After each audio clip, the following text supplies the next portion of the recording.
welcome to the Maternal Health Learning and Innovation Center's webinar on listening to understand and not to respond across different cultural contexts. By way of housekeeping today, we want to let everyone know that we are recording this webinar and we will be making it available shortly. The Maternal Health Innovation and Learning Center is supported by the Health Resources and Services Administration, and we are working with them as part of a cooperative agreement. We have everyone muted, but that doesn't mean we don't want to hear from you. So feel free to put your questions or your ideas or greetings in the chat, and we will be keeping an eye on that for the Q&A session after the webinar.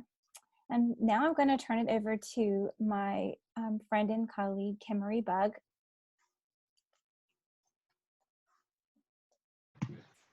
Good afternoon, everyone, and welcome. We are really excited to introduce you to Camie Jae Goldhammer, who is a licensed social worker, and she is in the state of Washington. Ms. Goldhammer is a lactation consultant, and she's also a doula. She trains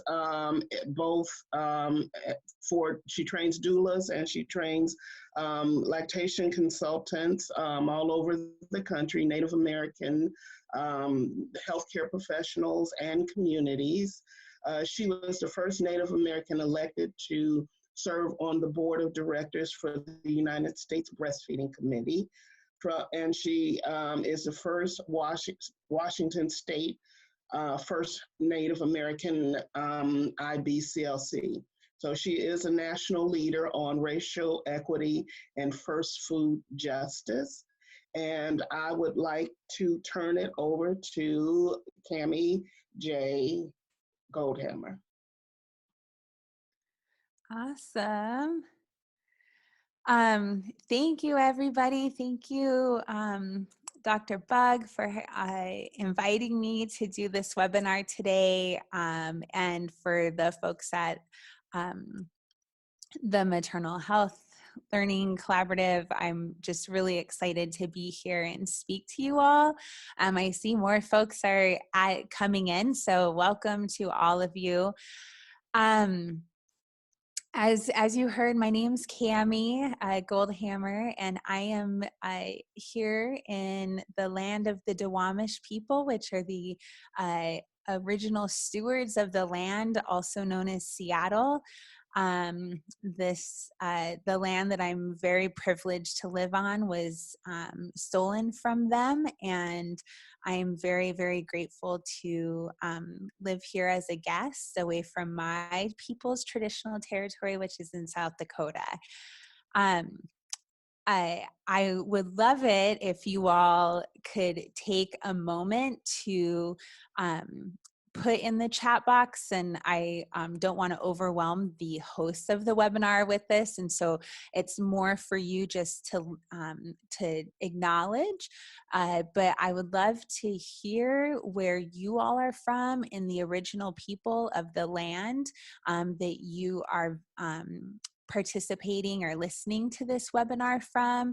If that's not something that you know, do a quick Google search of your community and the original Native people that live there. It's pretty common in Native communities for us to acknowledge the people's land that we're on and that we're speaking from. And so I think it's a really good practice for all of us to have and to learn about. So if you have a moment, feel free to just put it in the chat box, the tribe or the people who occupied the land that you live in now. And that will help me also kind of see where everybody is from, which I always love to see. So with that, I'm going to go ahead and jump in. I will tell you all, like, I know we have an hour,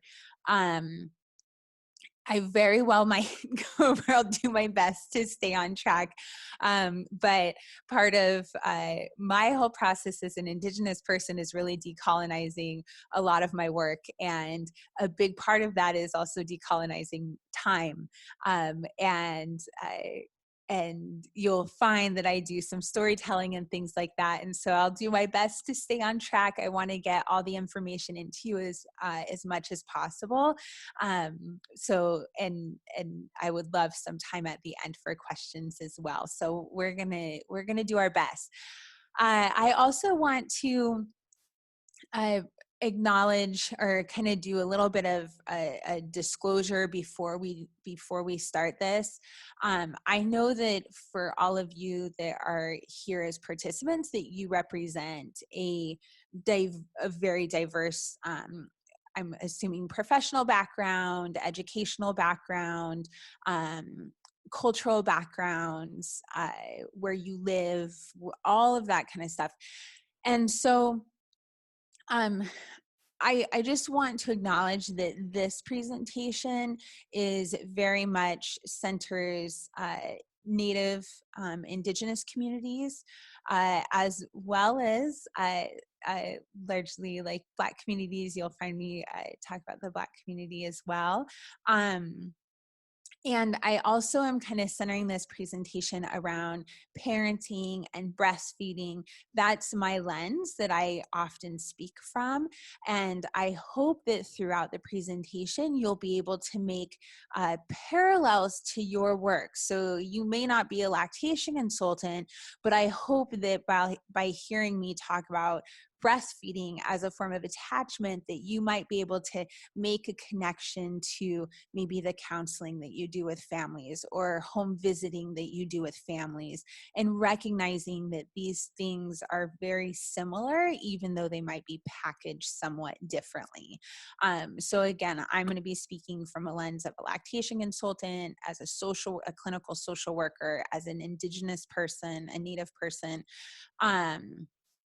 And I hope that even though you may not share those identities, that you're going to be able to make connections to the work and the families that you serve, and the work that you do. All right. So I am just going to start out by reading this quote, and it's by the former executive director of UNICEF, which is an international organization focused on infants and children. And he said, exclusive breastfeeding goes a long way toward canceling out the health difference between being born into poverty and being born into affluence. It is almost as if breastfeeding takes the infant out of poverty for those first few months in order to give the child a fair start in life and compensate for the injustice of the world into which it was born. I love this quote for lots of reasons, and honestly, you can substitute exclusive breastfeeding for things like healthy attachment and security and affection. That this is an important conversation to have, and especially now, while we are in the midst of an epidemic or a pandemic. And just remembering that breastfeeding, attachment, bonding, connecting, particularly with infants and babies and young children, is more important now than ever. I'm going to be spending the next hour or so talking about historical trauma. And I want you to recognize that the collective trauma that we are all going through, not just in this country, but also internationally right now with coronavirus, that we will be seeing the impacts of this long term, that this will have an effect on families. I've been going to, as an LC, I've been seeing families and doing weight checks on babies and things like that. And we have babies in our community that have never been held by their grandmothers. They did not get their naming ceremonies. They did not get to hear the collective laughs of their aunties. They did not get to hear their native language spoken by the elders in their community for the first time. Those are all things that are so important for babies to experience and for their parents to experience as well. And when we miss out on that, there is a grief that is felt. And in a couple of slides, I'm going to talk about unresolved grief that comes with historical trauma. And that is something that we are very much we are experiencing in real time.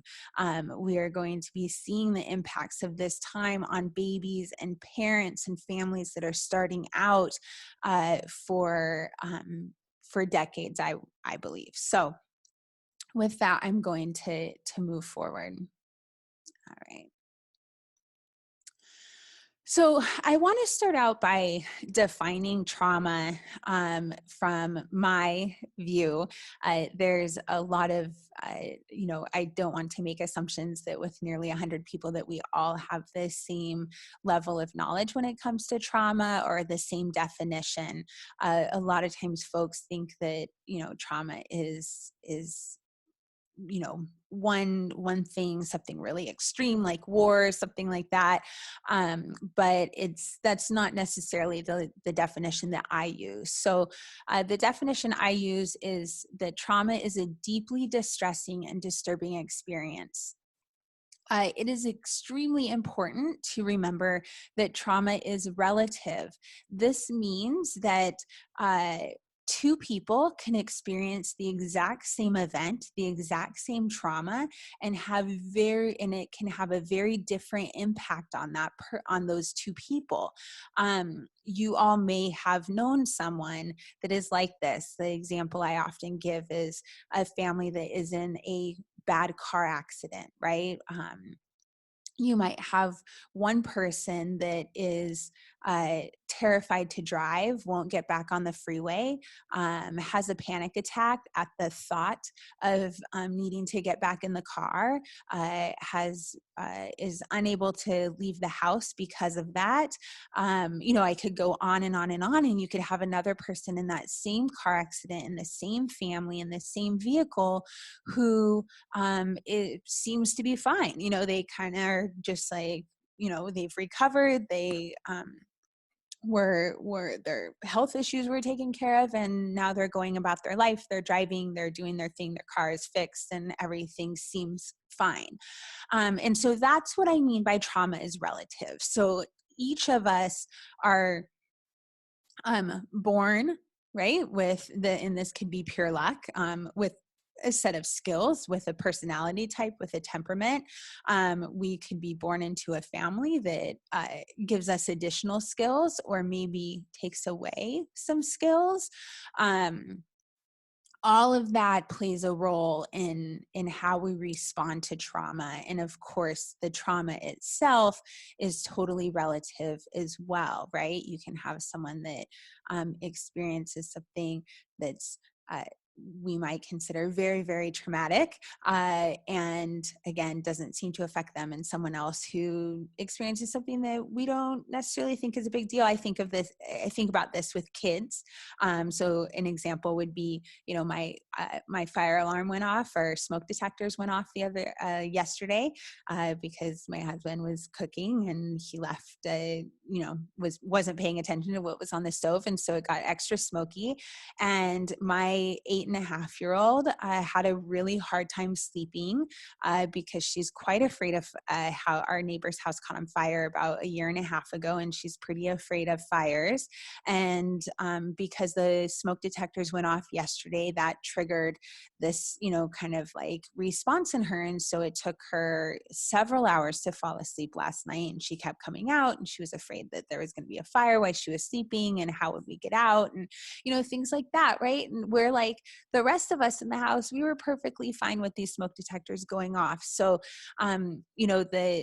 not just our reactions are relative, but also the trauma itself is fairly relative. What we're going to spend our time talking about today is intergenerational trauma. This is the transmission of historical oppression and its negative consequences across generations. So this means that this is the concept that we can pass down trauma from generation to generation. And we do pass down trauma from generation to generation. I really want to stress historical oppression here, right? So this is the transmission of historical oppression. We can certainly see intergenerational trauma that's passed down. Let's say a family has a history of incest, or something like that. That we could have a grandmother that was abused by a relative, right? So, and then that gets kind of the response to that gets passed down from generation to generation and throughout that family, right? And they're all impacted by that one experience. What I'm talking about here is the transmission of historical oppression. So this is racism, this is colonialism, this is classism and sexism and all of those big picture things that a group of people are impacted by, that is then passed down from generation to generation to folks that share that identity. This was first documented in Holocaust survivors. There's a really incredible epigeneticist named Rachel Yehuda, who is the daughter of Holocaust survivors. So both of her parents came to the United States as refugees after World War II. And after they were liberated from camps, they settled in upstate New York. And Rachel Yehuda remembers her childhood as being interesting. She talks a lot about how her parents, for example, only hung out with other Holocaust survivors. They did not spend any time with anyone outside of that community. There was major trust issues with folks outside of the Jewish community. She had also noticed kind of higher rates of anxiety and depression, and her parents being very anxious, very nervous. They didn't want to do things like spend money unnecessarily. Very hyper vigilant as parents, very worried about the kids. Would they come back home, calling all the time, checking in all the time, pretty strict. And then at the same time, she had also noticed that they never talked about what had happened, though, right? When the kids would ask about it or anything like that, the parents refused to speak about it. Yet when they would get together with community members, Rachel Yehuda remembers within a half hour or so, regardless of the event, that these community members, the elders in the community, would end up together and they would talk about the camps. They would talk about what happened to them all the time, right? Anytime they were together. So you have this experience of like not speaking to it with people that didn't have the experience, right? And that silence that many of us are really familiar with. And then also kind of like this inability to not talk about it when you've had that shared experience. Rachel Yehuda, as she grew up, she became a therapist, and she worked a lot with veterans who had experienced war, and so they had post-traumatic stress disorder. And they were doing some really innovative work with these veterans that was really successful in relieving the symptoms that they were experiencing from the traumas they had, that they endured at war. And she thought about her community and the community she grew up in, and if that would work, if this type of therapy would work with Holocaust survivors. And so she started asking her relatives and her community members, have you ever thought about getting therapy? Have you ever thought about any of this? And they all said, no, we are not going to go to a therapist to talk about what we experienced. And when she asked why, they said, because no one would understand. No one would ever understand what we went through. And so she thought, well, maybe I'll start a clinic and I'll staff it with Jewish therapists and folks that have specialized training in this work.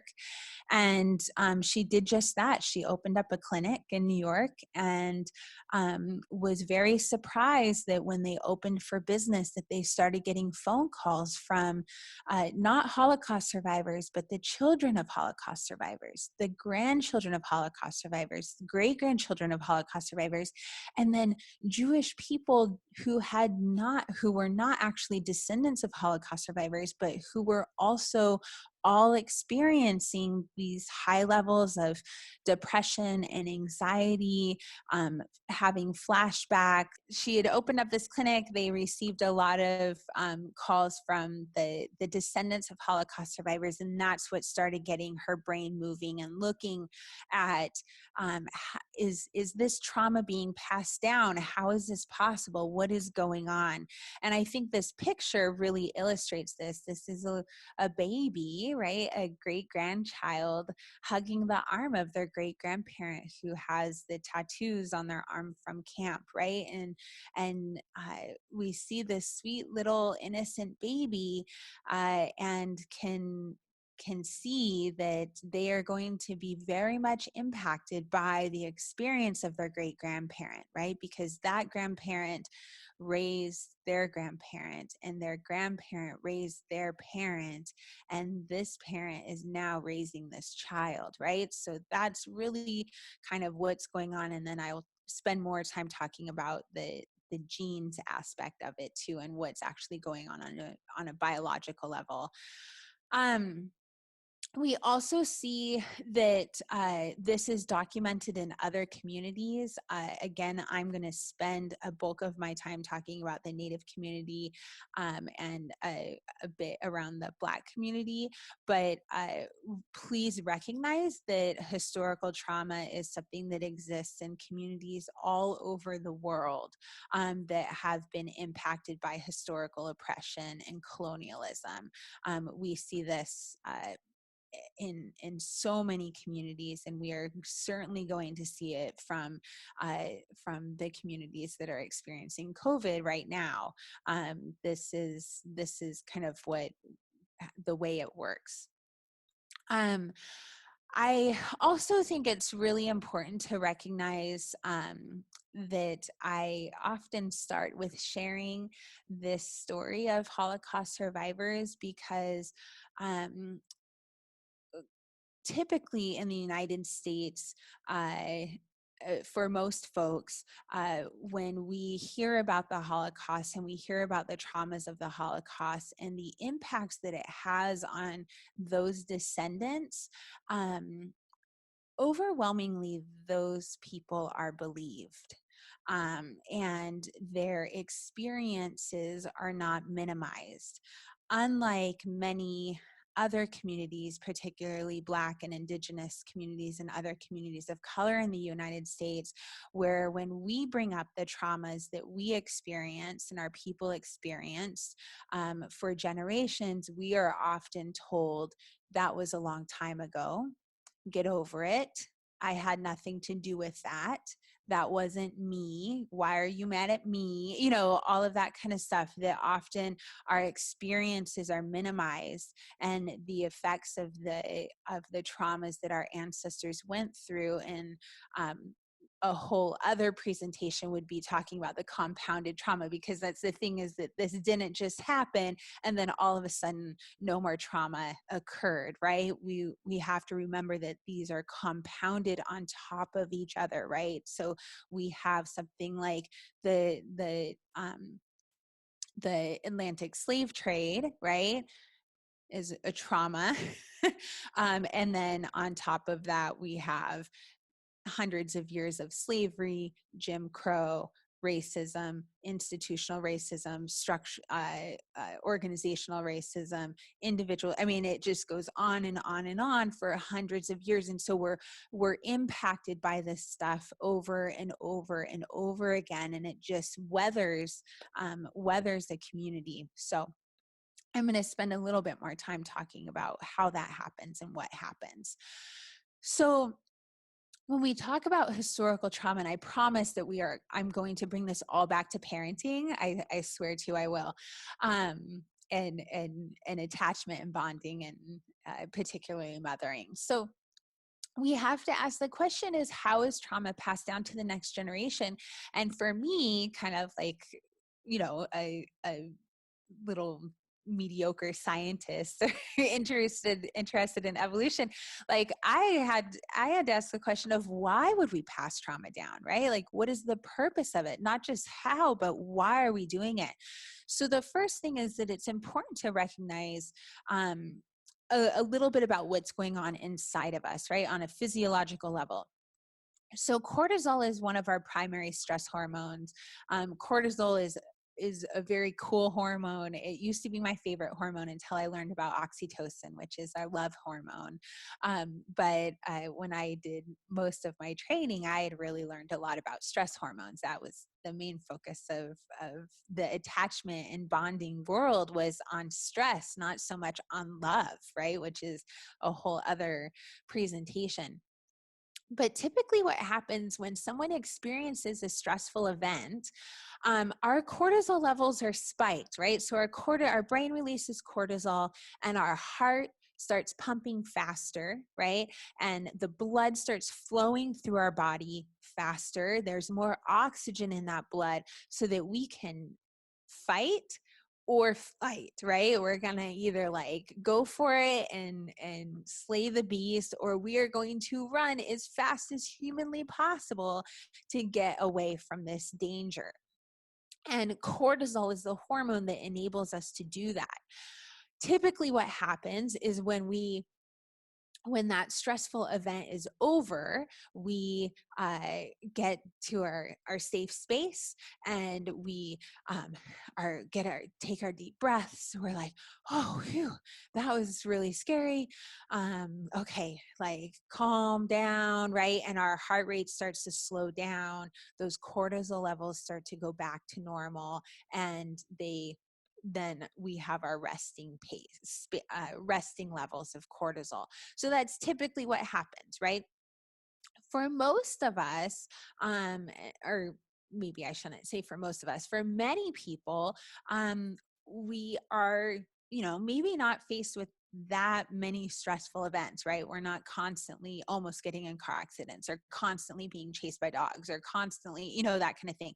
But we have to think of communities that do have that experience, right? Or people that are really immersed in trauma, people that have what we call post-traumatic stress disorder, right? They've experienced something that was either so traumatic for them, or compounded trauma on top of each other over and over and over again, that they then have what's known as post-traumatic stress disorder, which is a result of traumas, right?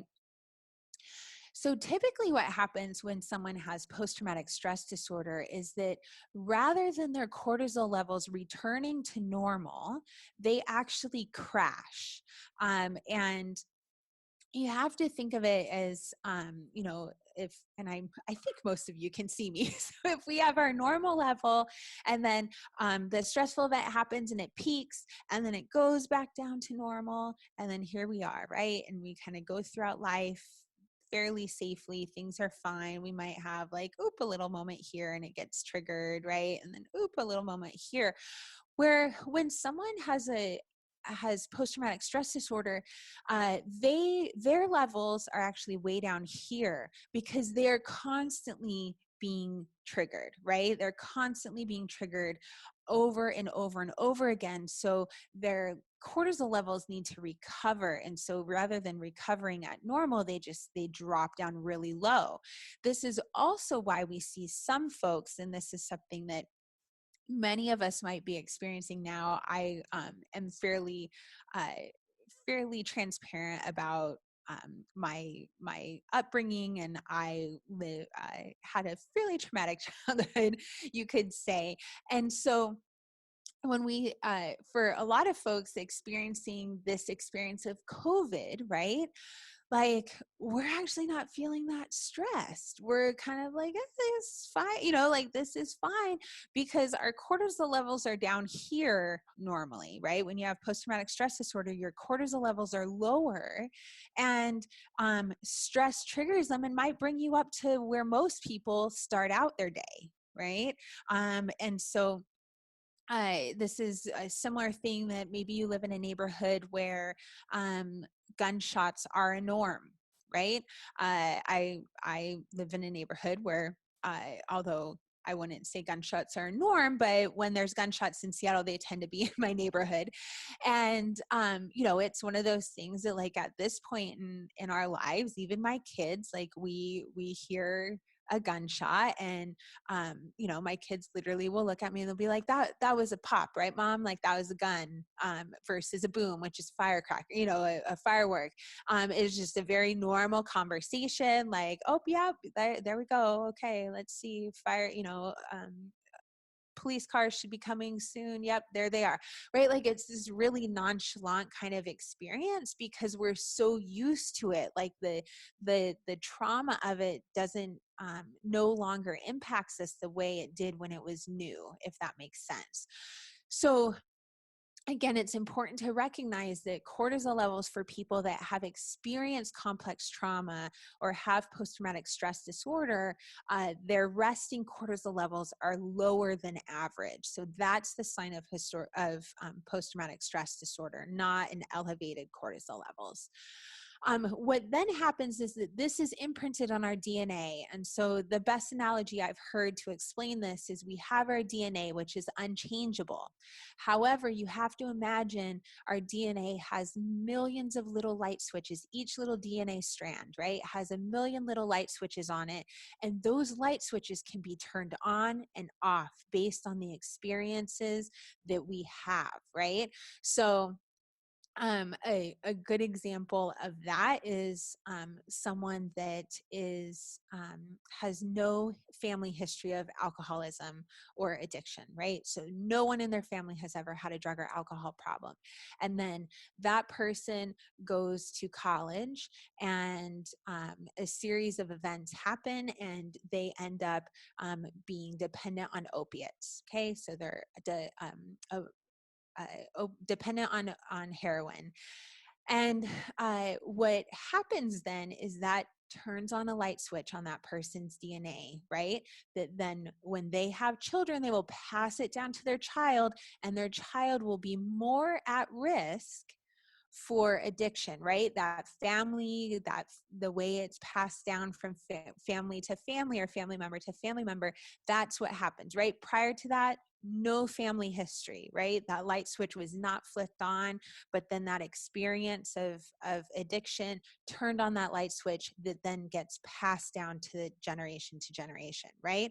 Or if you take my family, for example, I'm the child of an alcoholic, and I have never drank alcohol in my life, right? So I am not an addict or an alcoholic, but it doesn't mean that I don't have the gene and that I can't pass that down to my children, right? My children are still at risk. And that's something that we spend a lot of time talking about. So that's what we mean by this being imprinted on DNA. So then we have to ask, why would we pass this down to our children? What is the benefit of passing down trauma?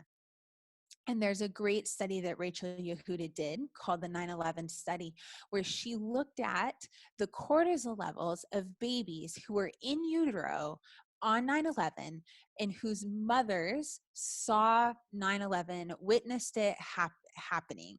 I don't want to make assumptions about the age of everybody here. I recognize at this point in my life that I am moving into the old category, and that there are adults that weren't even alive on 9/11, which kind of blows my mind.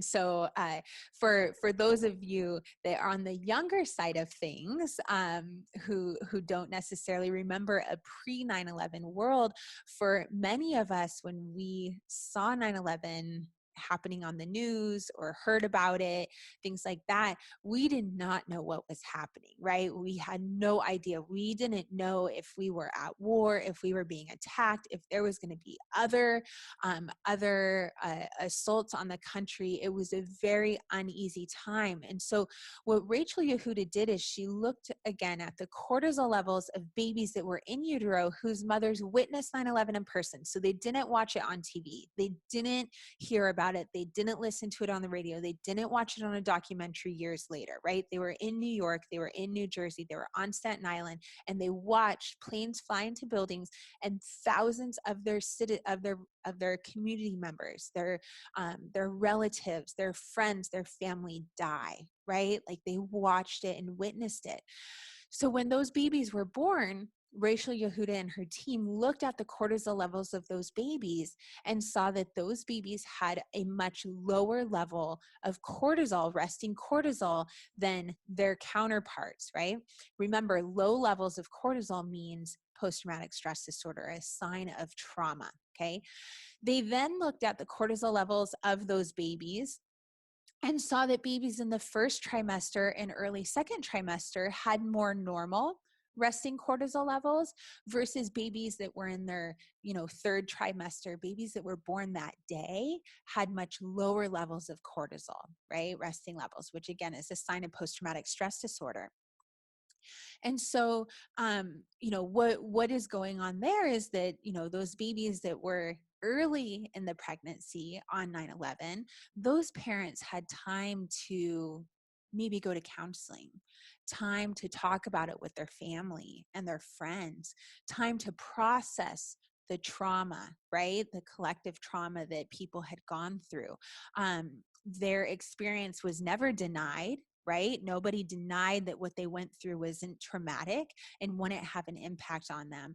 And there was a lot of services put into place to process that trauma, right? And experiencing it. And so those parents had months to repair, right? And to take care of themselves versus a baby that was born that day or the next day, right? Again, remembering that we didn't know what was happening at that time, that those babies needed to be prepared to be born into a war zone, right?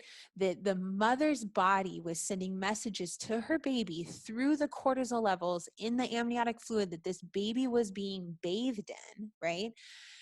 That the world you are about to be born into, baby, I'm so sorry, but it is not safe. And so you need to be able to run faster.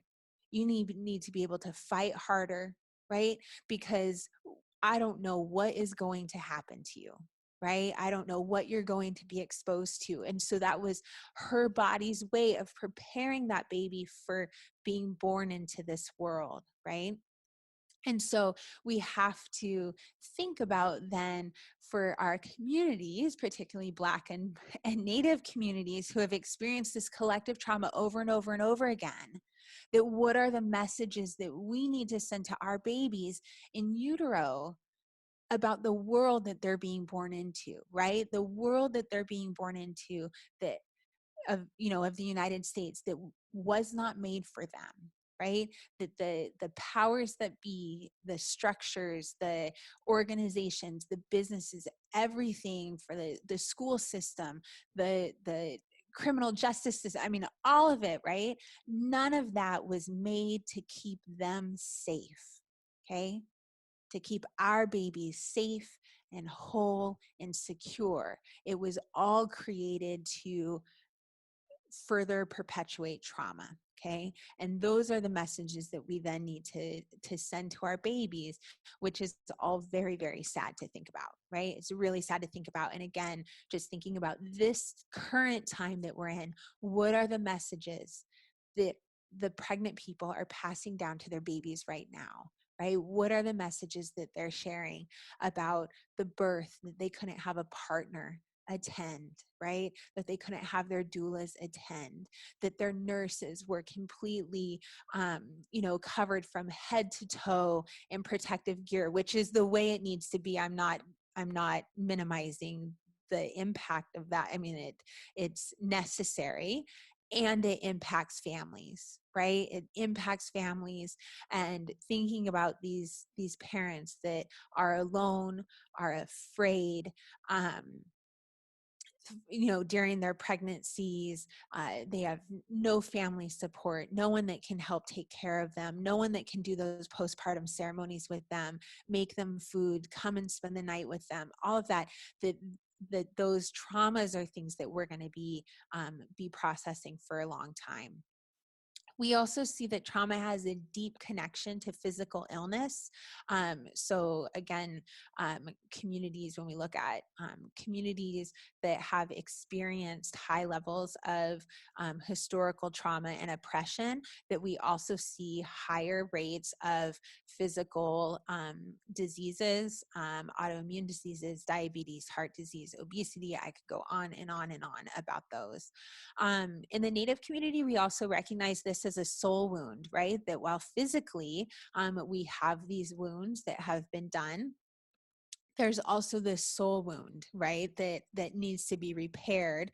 And in many in the Native community, we often see that repair is needing to happen by being connected to culture and reclaiming traditional practices and healing that soul wound of colonialism, right? That what colonialism took away from our people, it's really getting that back to repair it.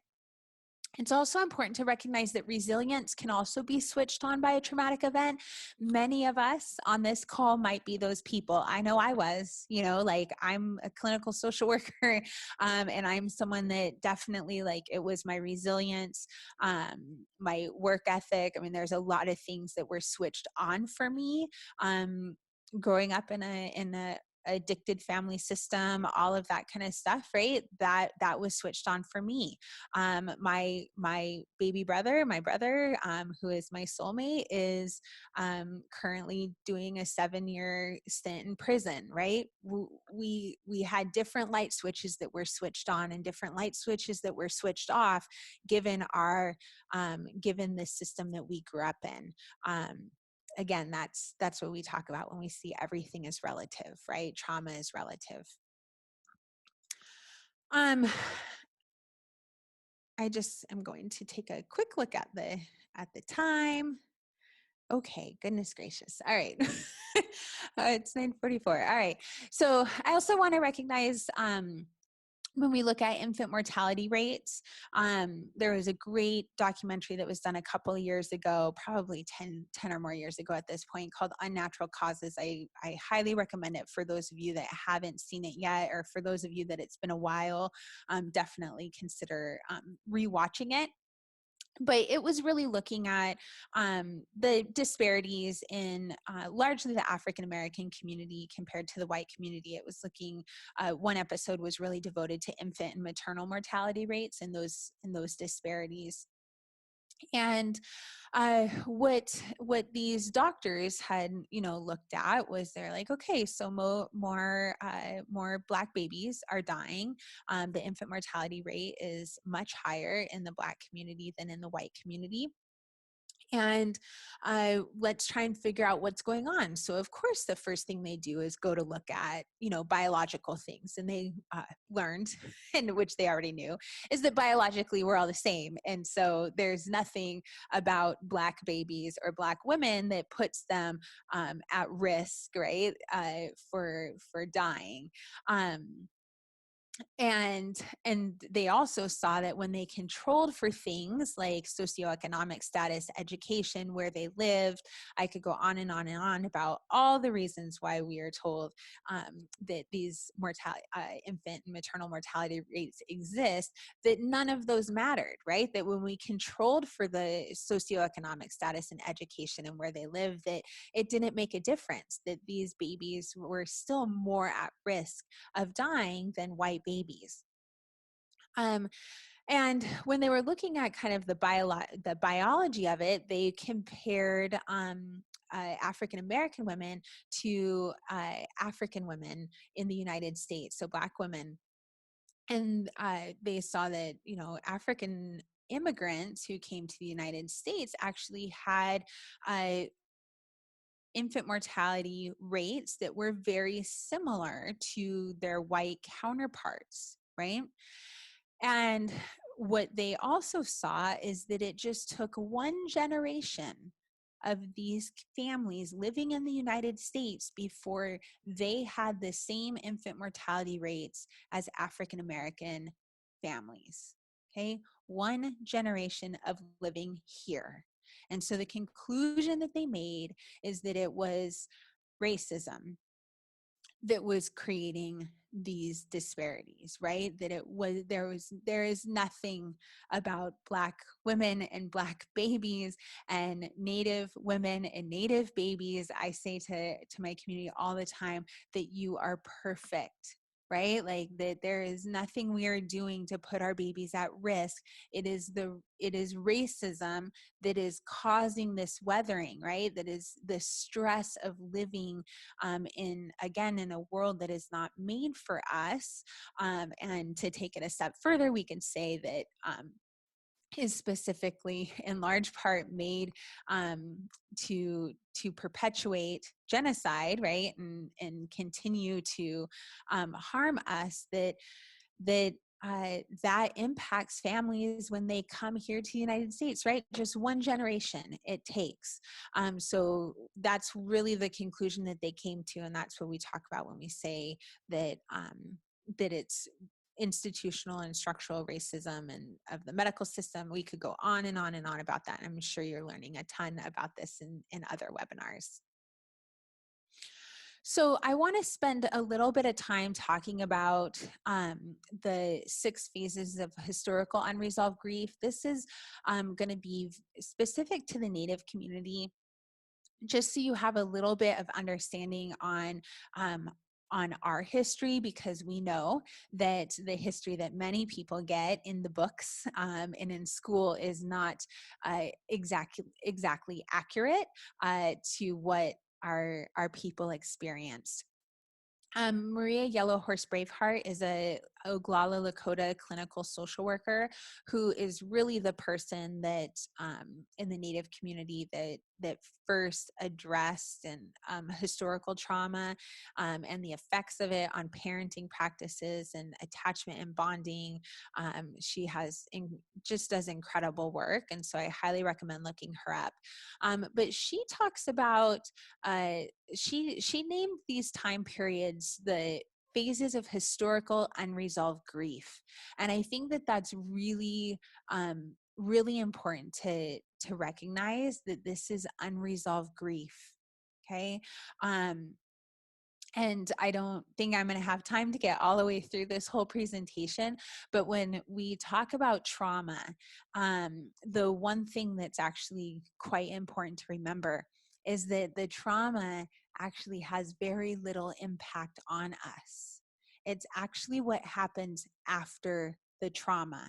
Okay, so thinking about those pregnant people on 9/11, right? That we could have 2 people that were 8 months pregnant. They were in Manhattan. They were at work, right near World Trade Center, the World Trade Centers. And after the event, one of them walked into a Red Cross crisis tent, and they received a space blanket and a bottle of water and a cot to sit on, right?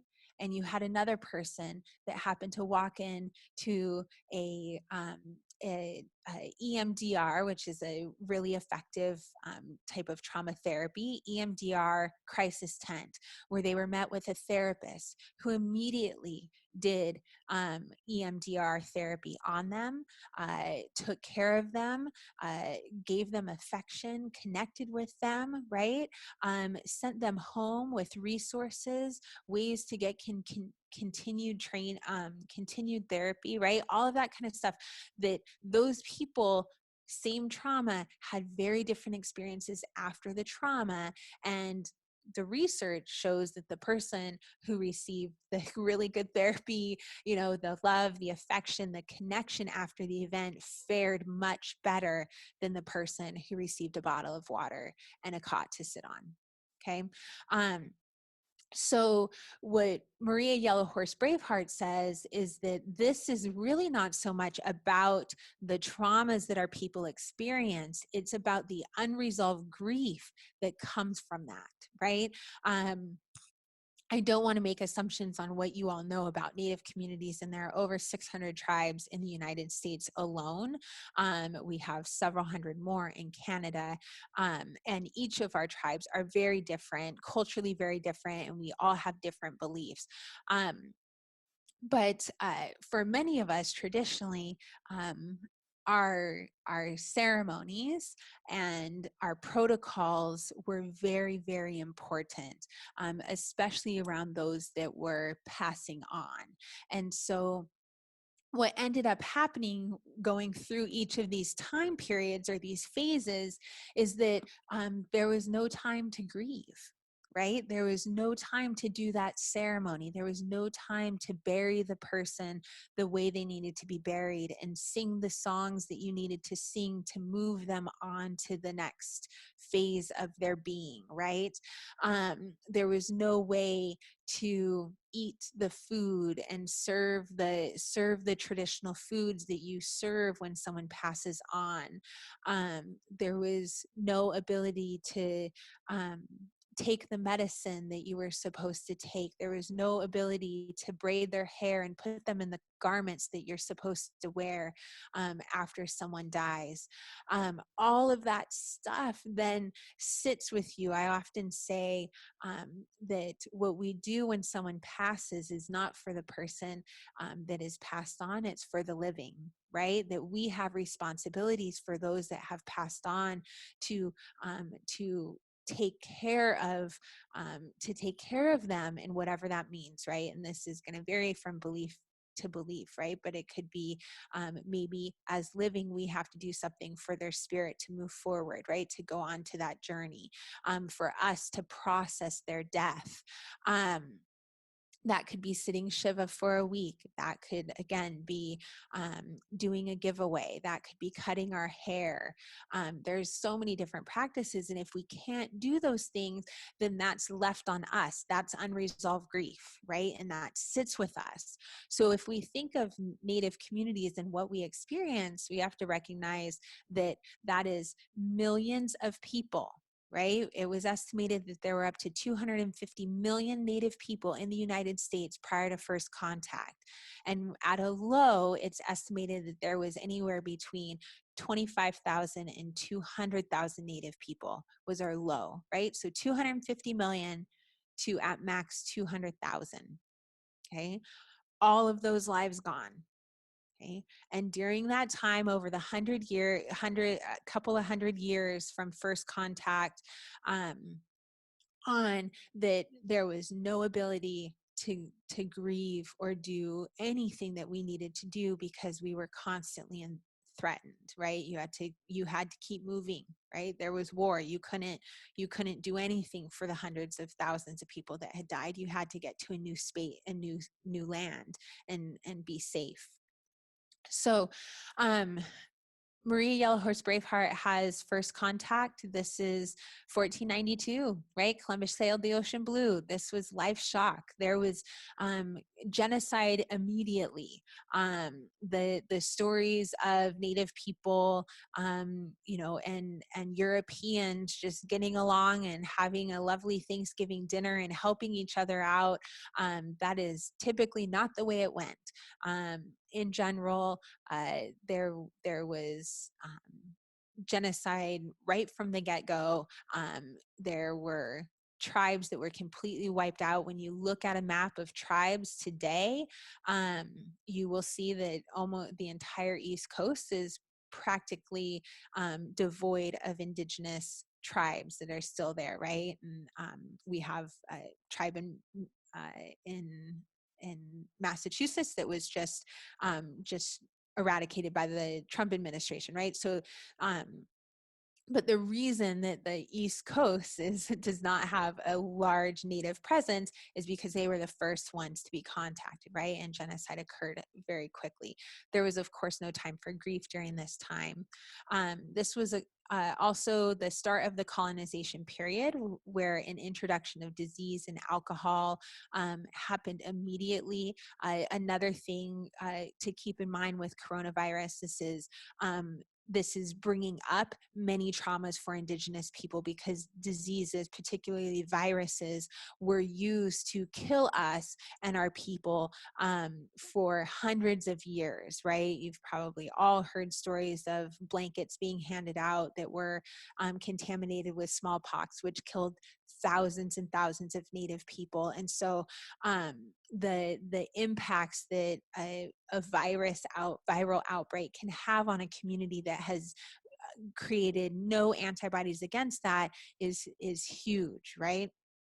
And we also saw that alcohol was introduced to our communities very early on, and that was very intentional. This was not a friendly, let's have a drink together. The goal of Europeans introducing alcohol to Native people, particularly our leaders, was because they knew what happened when people were inebriated and they made poor decisions. And that is often what happened during negotiations and signing of treaties. Lots of traumatic events, obviously. We have economic competition is the next phase. This is where we see sustenance loss. Prior to colonization, we see and know that Native communities, we had 100% unemployment. We had 100% of people housed. We had 100% of our kids were being educated. Our communities were thriving, right? There was no one that didn't have food. There was nobody that wasn't cared for. And then with the introduction of capitalism and money, that was lost, that was taken from us, and our communities were seen as poor, right? And we started out at $0 because there was nothing there. We see the invasion and war period, subjugation and reservation period as well, where people were confined and translocated. All right, 5 minutes. Oh my gosh, I'm so sorry, everybody. And we see the forced dependence on our oppressor and lack of security. Boarding schools are something that I think is really important to point out. Because this was a time period for Native communities that lasted for about 100 years, around 1835 to 1950, where it is estimated that up to 75% of Native children were forcibly removed from their parents, kidnapped from their parents by the United States government and largely the Catholic Church, and forced into Indian boarding schools. There's a great new movie on Netflix called Indian Horse that I highly recommend, talking about the boarding school system in Canada. It's a drama, it's incredible, and is a very accurate description of what boarding schools were like and what happened there. I'm going to jump ahead because we only have a few minutes. So thinking about historical trauma response, this is a constellation of features in reaction to massive group trauma. So what we see here, what are the effects of historical trauma? What we see here is unsettled emotional trauma, depression, post-traumatic stress disorder, high mortality rates in infants, children, adults, and elders, high rates of alcohol and substance abuse. I will point out, though, that Native people have the highest rates of non-use. So there are more Native people than any other group that don't use alcohol or drugs, but those are often not the stories that we hear about in the general population. Child abuse and domestic violence, and then our vitality in our own life being seen as a betrayal to our ancestors who suffered so much. This is something that we see a lot. This is where I see self-sabotage, things like that really start to play a role in families. And so what does this mean for parenting? And then I'm going to jump to the last slide and we will end. We see a disempowerment of our roles and sacredness of women and children. we see a devaluation of our traditional Native parenting, which was when we think about traditional Native parenting, what we know is that we breastfed our babies, we held our babies close to us for years, that our babies were always with us, that the community took care of the babies.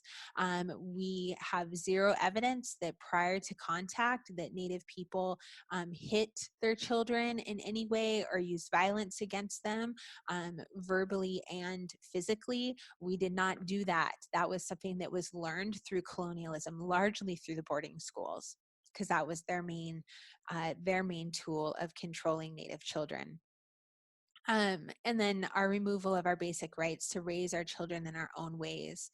Negative impact on our self-esteem as parents and as Native people, and thinking about parenting, and how much confidence we really need to be parents, right? You really have to trust yourself and trust your child that you know what you're doing, and that when we have experienced historical trauma, that impacts our self-esteem. We question everything. We don't think we know what we're doing, and especially because parenting has been interrupted for several generations, whether that's through the child welfare system, boarding schools, war, famine, removal. I could go on and on and on.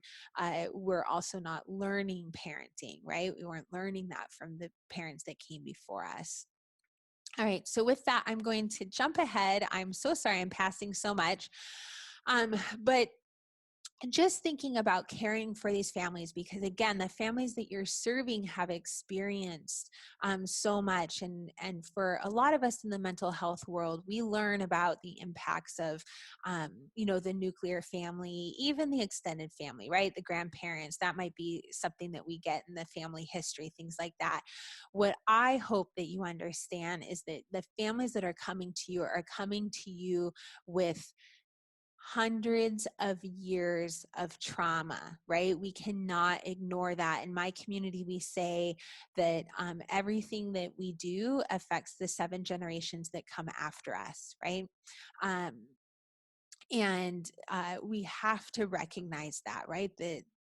And for those of you trying to do the math, I'm almost 40 years old and I'm considered the 8th generation after contact, right? So that's the current group of people that are parenting. We are impacted very much by what happened in 1492 and beyond, right? Like that's just, it's how it is. I already mentioned we have to question, though, how much does the trauma actually matter? And the truth is it doesn't matter that much, right? What matters is after the trauma, which brings us to us, right? The caregivers, the home visitors, the therapists, the lactation consultants, the doulas, the people that are working the front lines with these families, right?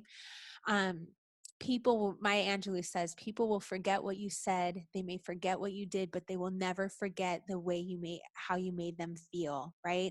That our families, we cannot make things get better for them. We cannot necessarily put food on their table. We can't put them, this virus go away.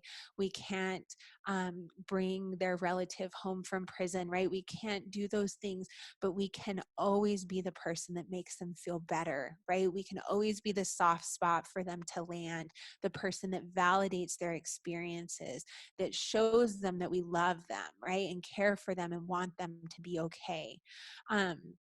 And that security, it's important that families feel secure with us. And my favorite definition of security is that it is trust in the possibility of goodness, and that even when bad things happen, good things can follow, right? Again, that can be our role. We can always be the good thing that follows with these families. And also to recognize that healing is transmitted, right? While everything that happens and has happened affects the 7 generations that come after us, that includes the good things, right? That includes the love, that includes the hugs, that includes the validation, that includes this, security. And then in my community, we don't think of time as linear, right? That time only goes forward. We recognize that time is cyclical, right? And then it goes always. So not only can we heal the generations that come after us by being healthy, secure, attached individuals, but we can also heal the generations that come before us, right? We can heal those genes, which has an impact on those that came before us, right? So they're not gone, and that they can move forward, right? We can still be a part of the healing of our ancestors by being healthier people moving forward. So with that, I was going to do, since you guys are North Carolina, I was going to talk basketball. I will I will end there. I appreciate your time and listening.